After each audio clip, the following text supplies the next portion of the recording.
Ayan. Kain na tayo mga idol. Bumili naman ako ng kwan. Doon sa karinderya. Konting dinakdakan at saka munggo. Binigyan po ako ng sabaw. Ito oh, tigang ko ng sili.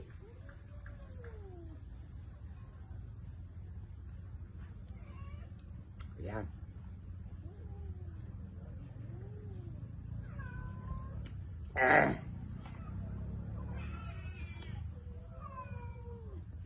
Saka mga idol. Dinakdakan, siyempre baboy siguro to.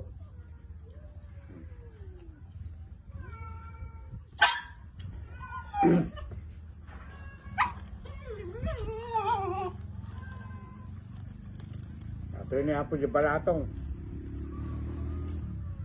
Nadalaok na nga ako, bulong tiparya.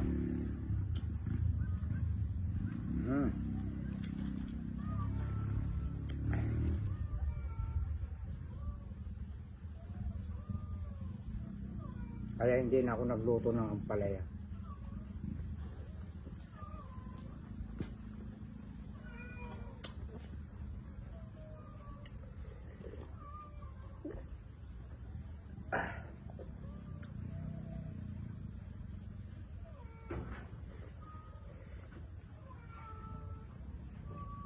Ganito po ang pinapahingi ko. Nagpapahingi rin ako ng walang putok, kaya lang ang balat, ganyan ang balat to, ganyan. Pero walang putok. Yan.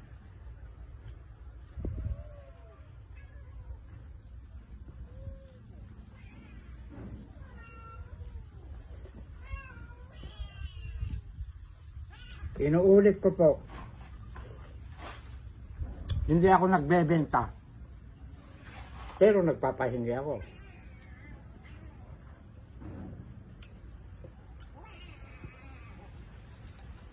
Magkakasing lasa rin yan. Yung good at saka ito. Ito. Ayan, kapuputok lang oh. Alisin mo lang yung umangang ganon. Oh. Lasang dragon fruit pa rin yan.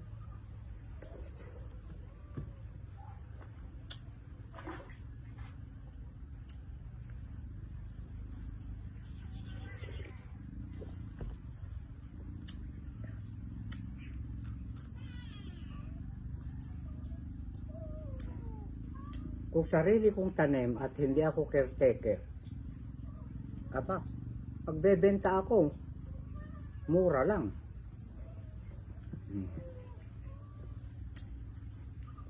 Pag sarili ko, magbebenta ako, kaso caretaker tayo dito.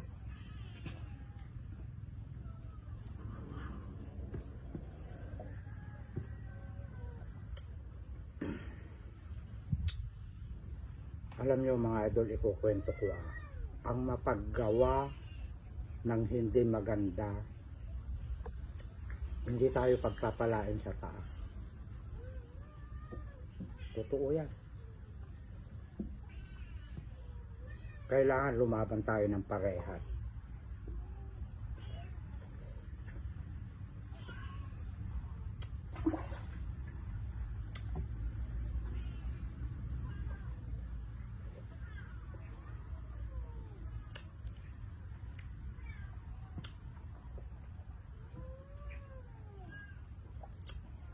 Ang daming ko nangihingi sa comment.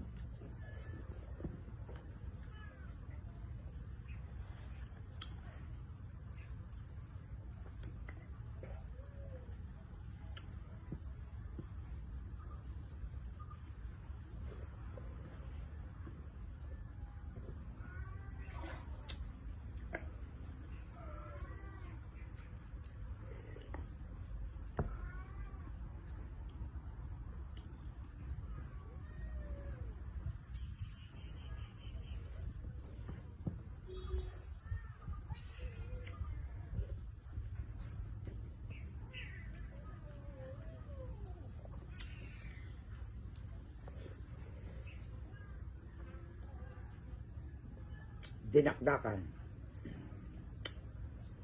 pangbalanse. I-try nyo pong bumili doon kila Kwan. Konse. Perfecto. Doon sa kanto, sa Purok 2. Masarap po ang timpla nila. Hindi maalat.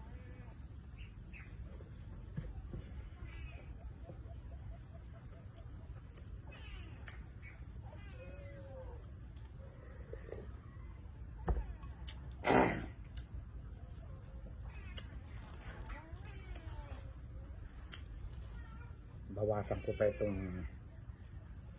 munggo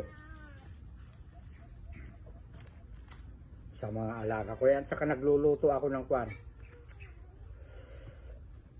hasang na hingi ko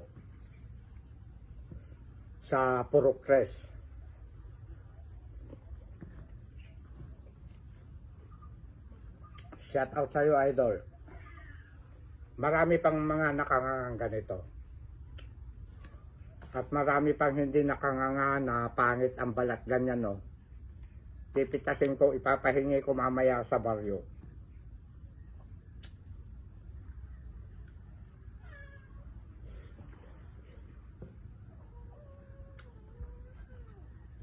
Kasi pag matagal na nakangangang ganito, bubo ka ng bubo ka. Kinakain na po yan ng uwak.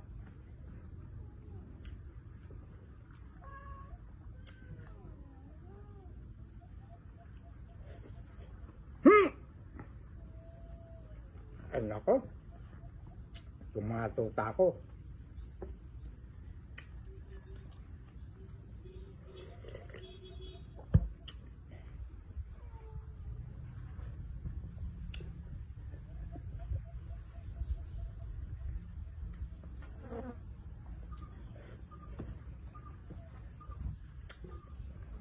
Yang gulay, sarili ko na yan.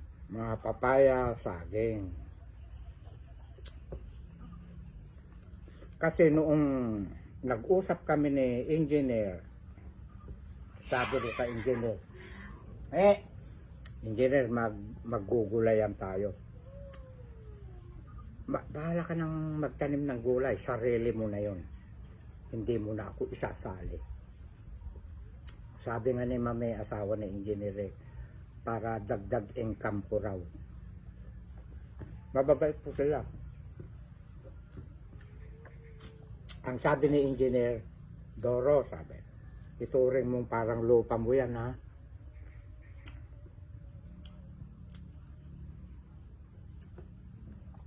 Biruin mo yon. Ituring ko na parang lupa ko.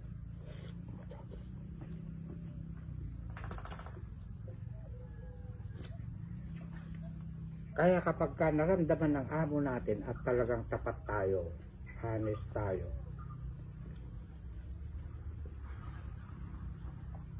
aba, may bonus pa tayo sa Pasko. Di po ba? Pero pagka salbahe tayo, aba, papalitan tayo rito. Salbahe eh.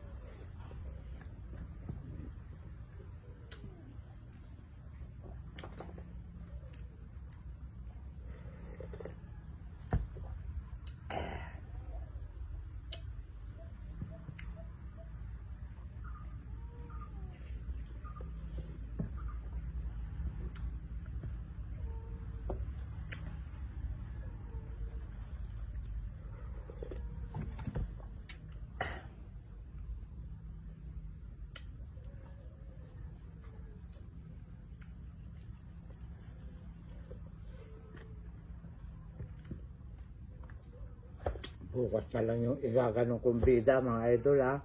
Tsaka yung nilulukot-lukot ko na ampalay, ha.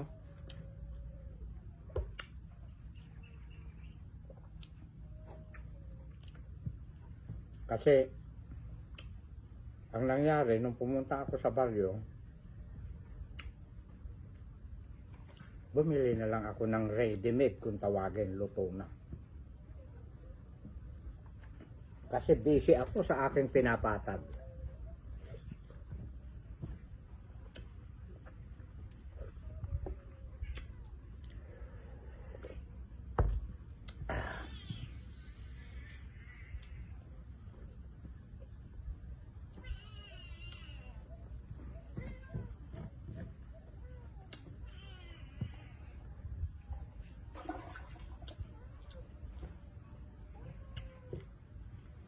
Kakain ko ito sa mga pusa ko. Yan.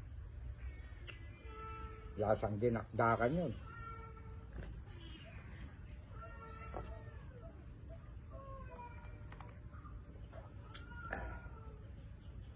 Wow. Hindi bulok ito.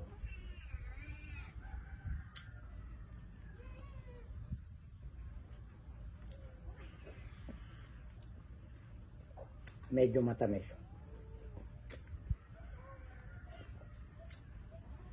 Kasi ang matamis talaga, dilaw na dilaw ang balat. Ito kwan eh. Napitas na hindi magulang.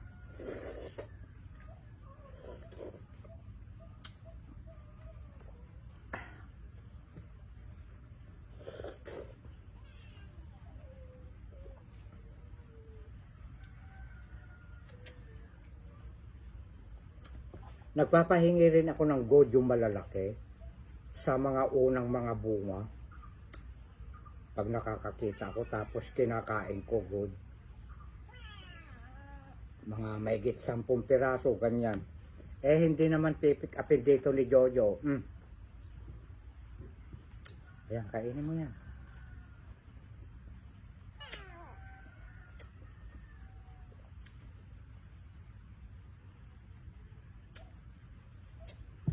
Tapos minsan yung nalalagpasan na nakasayad sa lupa na malalaki,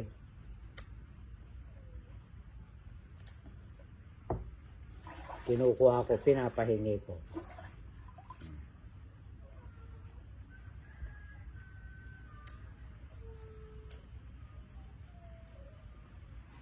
At maraming salamat. Baka magpagupit na ako bukas, mga idol. I love you. Ayan. Magmamahalan tayo. Ipunin na natin kabutihan.